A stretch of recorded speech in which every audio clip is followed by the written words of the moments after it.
Hi అండి Satish.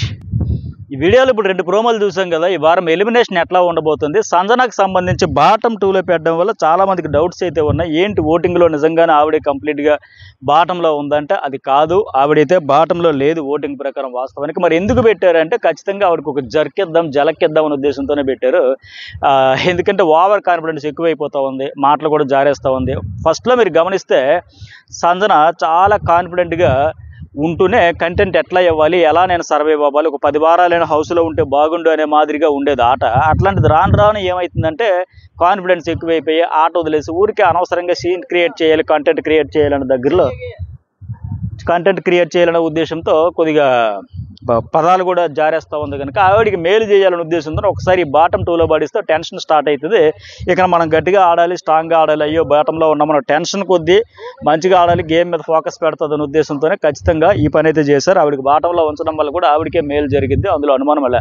Voting పరంగా లేదు. అసలు సేవింగ్ ఆర్డర్ ఏంటనేది కూడా చెప్పేస్తా. ఫస్ట్ ఈరోజు మీరు చూడబోతున్నది తనూజ అండ్ రీతు, వాళ్ళిద్దరికి సంబంధించి ఫస్ట్ సేవ్ అవుతారు. వాళ్ళకి ఏంటంటే ఒక ఆప్షన్ కూడా మనీ ప్రాసెస్లో ఎవరి దగ్గర ఎక్కువ ఉంటే వాళ్ళు సేవ్ అవుతారంటే వాళ్ళిద్దరు దొంగల టాస్ కనుక ఆ రిలేటెడ్గా అది ఒకటి పెడతారు, వాళ్ళిద్దరు సేవ్ అవుతారు. తర్వాత ఏమో దివ్య ఫోటోకి స్టిక్కర్ రిమూవ్ చేసి సేఫ్ ఆర్ అన్సేఫ్ అని ఉంటుంది కదా, అట్లా దివ్య సేవ్ అయితే. తర్వాత ఏమో రాము సాయి ఒక గ్లాస్ బాటిల్ సేవ్ ఇచ్చి అందులో ఒక బాల్ సంథింగ్ అలాంటి ప్రాసెస్ ద్వారా వాళ్ళని చేస్తారు.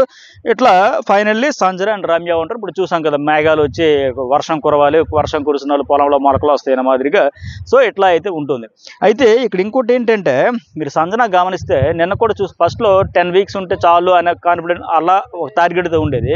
నిన్న కూడా మనం చూస్తే కొద్ది కాన్ఫిడెన్స్ పెరిగింది. ఆ కాన్ఫిడెన్స్ పెరిగితే పర్వాలేదు, ఓవర్ కాన్ఫిడెన్స్ అయింది. నిన్న కూడా ఎపిసోడ్లో మాట్లాడుతుంది, మనం టాప్ 3లో ఉంటాం, నేను 3rd ప్లేస్లో సూట్ కేసు తీసుకుని వెళ్ళిపోతా, నువ్వు కప్పు తీసుకొనిరా అని చెప్పి సంజన చెబుతుంది కదా. ఓహో, నువ్వు టాప్ 3 వరకు అప్పుడే ఆశలు పెట్టుకున్నావమ్మా, ఆడిన ఆట అయితే పోయింది, గతంలో ఉన్నట్టు కనిపించట్లా.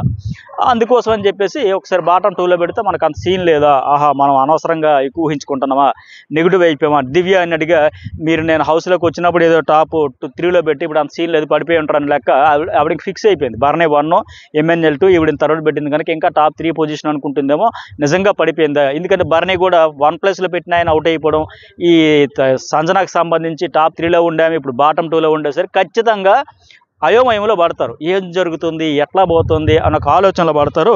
ఇక ఆచి తూచి జాగ్రత్తగా మాటల విషయంలో కూడా బాడీ షేమింగ్ అది ఎంత పెద్దదండి.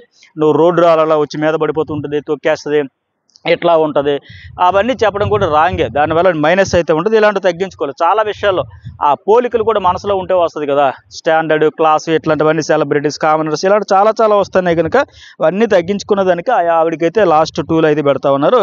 తర్వాత ఇంకా కొన్ని అప్డేట్స్ ఏంటంటే ఈ టాస్క్ ఏదైతే ఉందో ఇన్విజిబుల్ నో టాక్స్ ఈ వారం అంతా అదే బెటర్ లెక్క. పైగా కెప్టెన్ అవగానే అనింది కదా ఆవిడ, ఇక్కడ రండి మా అబ్బాయి కొడుకు కెప్టెన్ అయ్యాడు కనుక కెప్టెన్ రూమ్ కావచ్చు, వాష్రూమ్ చుట్టూ గొడవలు అయ్యాయి కనుక కెప్టెన్ రూమ్లో నాకు ఇంకా ఫుల్ ఫ్రీడమ్ ఉంటుంది అని లెక్క ఆవిడ అనింది. సో నీ కెప్టెన్సీ బాగా జరగాలంటే ఈవిడ పెత్తనం చలాయించుకుంటూ ఉంటే బెటర్ అన్న మాదిరిగా ఆ ఇన్విజిబుల్ గౌన్ అయితే డ్రెస్ అయితే వేస్తా ఉన్నారు. వారం అంతా డెవిల్ డ్రెస్లో ఉంది, అది వేసుకొని సైలెంట్గా ఉండాలంటే మాట్లాడకూడదంట. ఏ రకంగా సరే ఆవిడ కంటెంట్ అయితే ఆవిడ క్రియేట్ చేసుకుంటుంది, నో డౌట్. చక్కగానే ఎలాగో అలాగే సీన్ క్రియేట్ చేసుకొని అయితే ఆవిడ ఆడుకుంటుంది, అది అనుమానంలే. అలాగే ఇంకోటి ఏంటి, టాస్క్ చూసాం కదా, తనూజ వాళ్ళ టాస్క్ అంత ఈజీ కాదు. ఇది 5 దశల్లో ఆడించారు. Focus, concentration. ఫిజికల్ టాస్క్ ఇచ్చుంటే ఖచ్చితంగా డీమోన్ పవర్కి రీతుకి అడ్వాంటేజ్ ఉండేది. బట్ ఇలాంటి టాస్క్ ఇచ్చేటప్పుడు వాళ్ళు ఆ ఫోకస్డ్గా కాన్సన్ట్రేషన్గా మైండ్ గేమ్ ఆడాల్సి వచ్చేసరికి కొద్దిగా కన్ఫ్యూజ్ అయిపోతూ ఉంటారు. దానికి ఉదాహరణ ఈరోజు టాస్క్ ఆడిన విధానం చూస్తే ఇది ఎన్ని స్టేజ్లు ఇచ్చారు చూసారా. ఫస్ట్ ఏమో బేకర్లో వాటర్ పోసేదంటే ఈజీ అంటుంది, ఏముంది టకటక వాటర్ పోయొచ్చు, బయటకు వస్తుంది, బాల్ తీసుకొచ్చింది. కానీ తర్వాత ఏంటి, బాల్ ఏమో డైరెక్ట్ త్రో చేయాలంటే ఆ వెల్క్రో షీట్ ఏదైతే ఉందో దాని మీద అతుక్కోవాలంటే అది కష్టం అవుతుంది. సుమన్ శెట్టి అక్కడే కుస్తీలు పడతా ఉన్నాడు చూసారు కదా. ఈ 2 స్టేజ్ల్లో కూడా రీతు చౌదరి ఫస్టే వచ్చేసింది, ఈ 2 స్టేజ్లు. తర్వాత 3వ ప్లేస్ ఏంటంటే సరైన కీతో అది ఓపెన్ చేయాలంట, బాక్స్ ఓపెన్ చేసి ఆ పజిల్ అయితే పూర్తి చేయాలి. ఈ పజిల్ దగ్గరే డీమోన్ పవన్ కానీ రీతు కానీ వీళ్ళందరూ ఎక్కువగా వెనకబడిపోతుంటారు. ఇదే మెయిన్ ఈ టాస్క్కి అతి కీలకమైంది. టైం ఎవరు ఎంత స్పీడ్గా చేసుకునేదానికి, ఎవరు ఫెయిల్ అయ్యేదానికి మెయిన్ ఇదే ఇంపార్టెంట్. ఇక్కడ తడబడిపోతూ ఉన్నారు. తనూజ కంటే ముందే వచ్చినా సరే రీతు చౌదరి వెనకబడిపోయింది. తనూజ్ ఇక్కడ పర్ఫెక్ట్గా మైండ్ అంతా ఫోకస్ పెట్టి చేసుకుంటూ పోయింది. అక్కడ వాళ్ళు ఉన్నారు. నెక్స్ట్ లెవెల్కి వెళ్ళిపోయిన తర్వాత ఆ ఎల్లో స్టోన్ మీద త్రో చేయాలంట, రింగ్ విసరాలి. ఇది కూడా టెన్షన్లు అయితే విసరలేరు, అటు ఇటు అయితే ఉంటుంది కదా. మనం సాధారణంగా ఏమది ఎగ్జిబిషన్స్లో వాటిలో వీటిలో సరదాగా ఆడుతూ ఉంటాం కదా, విలేజ్లో జాతరల్లో పండగల్లో తిరునాళ్ళలో అట్లా పెడతా ఉంటారు, సరదాగా ఉంటుంది కదా, అలా రింగ్ విసరాలంట. సో మొత్తానికి అక్కడ ఆవిడ విన్ అవుతుంది. విన్ అయిన తర్వాత బిగ్ బాస్ 3 ఆప్షన్స్ ఇచ్చారు. ఇప్పటికే చెప్పే కదా మన జర్నలిస్ట్ సతీష్ ఛానల్లో. ఒకటి బాత్రూమ్స్ క్లీనింగ్, రెండోది ఏంటంటే గార్డెన్ ఏరియా అదంతా మొత్తం క్లీనింగ్, అట్లాగే మూడోది ఏంటంటే డైరెక్ట్ నామినేషను. మరి మాధురి చెయ్యలేను, నాకు హెల్త్ పరంగా చేయలేను అన్నదా, లేకపోతే నేను చెయ్యను, నేను ఎందుకు చేస్తాను ఈ టైప్ అని దగ్గర మొత్తానికి వాష్రూమ్ క్లీనింగ్ అయితే వద్దనిందంటే, మరి నామినేషన్ ఆప్షన్ అంటే ఓకే అదే తీసుకుంటానని చెప్పింది. డైరెక్ట్ నామినేషన్ అయితే ఇక్కడ తీసుకుంది. ఎవరు మెయిన్ తనూజ్ అయితే డైరెక్ట్ నామినేషన్ చేసింది. అయితే ఇక్కడ ఒక ట్విస్ట్ ఏంటంటే వాస్తవానికి ఎస్ డైరెక్ట్ నామినేషన్ ఆప్షన్ వచ్చింది కనుక చేసింది, ఆవిడ కూడా అదే కోరుకుంది, ఇంతవరకు బాగానే ఉంది. కానీ ఇప్పుడు ఏంటి, ఆవిడ మళ్ళీ మిగతా వాళ్ళు ఎవరు కూడా నామినేషన్ చేయకూడదు ఇవి మాధురిని, అంతవరకు ఓకే. కాకపోతే ఫస్ట్ తనూజ ఇచ్చింది కూడా డైరెక్ట్ నామినేషన్ కాదు, వాష్రూమ్ కానీ లేకపోతే ఈజీ వర్క్ ఏదైనా ఇద్దాం అనుకుని ఇచ్చింది. బట్ ఇక్కడ వీకెండ్లో ఏమైతుందో చూడాలి. ఎందుకోసం అంటే ఇప్పుడు మళ్ళీ అదేంటి, ఒక ఎలిమినేషన్ ఆఫ్ చేసే పవర్, స్టాప్ చేసే పవర్, అది పైగా ఫస్ట్ ఏంటి ఆ హౌస్లోకి వచ్చేటప్పుడు బిగ్ బాస్ ఇచ్చింది వైల్డ్ కార్డ్గా వచ్చిన మాధురికి ఇచ్చాడు, ఆవిడ మాట బిహేవియర్ వల్ల తీసుకున్నాడు. ఇప్పుడు మళ్ళీ ఆ టాస్క్ తనూజ్ ఆడుకుని గెలుచుకొని వచ్చింది కనుక ఇప్పుడు మళ్ళీ ఆవిడకి వచ్చింది. ఇప్పుడు వాస్తవానికి అక్కడ ఫస్టే నామినేషన్ ఆప్షన్ ఉండే సరే ఫస్ట్ అది కాకుండా వేరేది ఎంచుకుంది. వీకెండ్లో ఖచ్చితంగా మాధురి నామినేషన్లోకి వచ్చింది కనుక 99.9% ఎలిమినేషన్ ఛాన్సెస్ ఆవిడగా ఉంటుంది. ఆవిడ అంత దీనిగా ఇంకెవరికి కూడా అంత నెగిటివిటీ తెచ్చుకోవాలి హౌస్లోకి వచ్చాక కావచ్చు. ఇప్పుడు హౌస్ బయట సంగతి ఆవిడ పర్సనల్ లైఫ్ అది మనకు అనవసరం. హౌస్లోకి వచ్చిన తర్వాత కూడా పాజిటివిటీ పెంచుకుంది, సాఫ్ట్గా పొలైట్గా ఒబిడియంట్గా మాట్లాడింది, మాట తీరు చాలా చక్కగా ఉంది. ఒక ఆవిడ చెప్పినట్టుగా నేను మీ అందరికి అమ్మని లెక్క అందరిని ఒకేలాగా ఈక్వల్గా చూస్తుంటే లేదు, కేవలం తనూజతో సేఫ్ గేమ్ ఆడుకుంటూ ఆవిడ ఎన్నన్నా అరుస్తా తిడతా కసురుకుంటున్నా ఏం చేసినా క్షమాభిక్ష పెట్టేసినట్టుగా సైలెంట్గా ఉంటూ మిగతా వాళ్ళందరి దగ్గరికి వస్తే వైలెంట్గా అయిపోతుంది.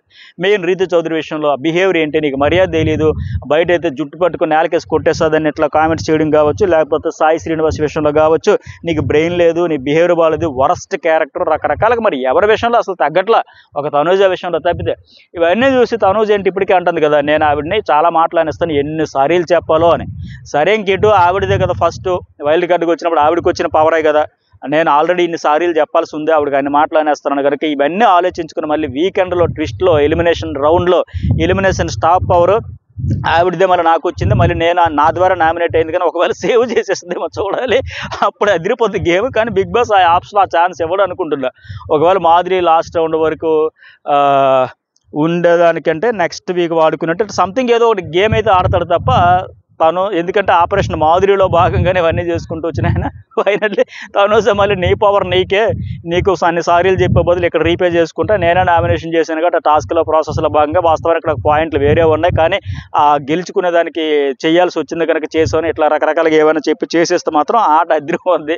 నిజంగా మాధురికి అయితే మాధురి పైకి నన్ను అడుగుతుంది కదా, నేను ఒకవేళ ఎలిమినేట్ అయిపోతే ఏడుస్తావా, 2 కన్నీటి బొట్లు కారుస్తావా, నా మీద ప్రేమ ప్రదర్శిస్తావా లేదా అని అడుగుతా ఉందంటే నేను చెయ్యను, వెళ్ళిపోమని కోరుకుంటున్నాను అనేది కనుక ఓకే నువ్వు వెళ్ళిపోయినా పర్లేదు అంటుందా, లేకపోతే సేవ్ చేస్తుంది. మరి మీకేమనిపించింది ఫైనల్గా మాధురి నామినేషన్ రైటా రాంగా తనూజ చేసింది, అదొక మెసేజ్ పెట్టండి. అట్టగా ఒకవేళ ఆ ఎలిమినేషన్ స్టాప్ చేసే పవరు ఆవిడ కోసం వాడాలా వద్దా, ఇంకెవరి కోసమైనా వాడాలా, ఎవరి కోసం వాడుతుంది ఏంటి అనేది కూడా, ఎందుకంటే ఆ ఎలిమినేషన్ ఆపేదాంతో చుట్టూ చాలా గేమ్ అయితే చేంజ్ కాబోతుంది, మజా అయితే రాబోతుంది.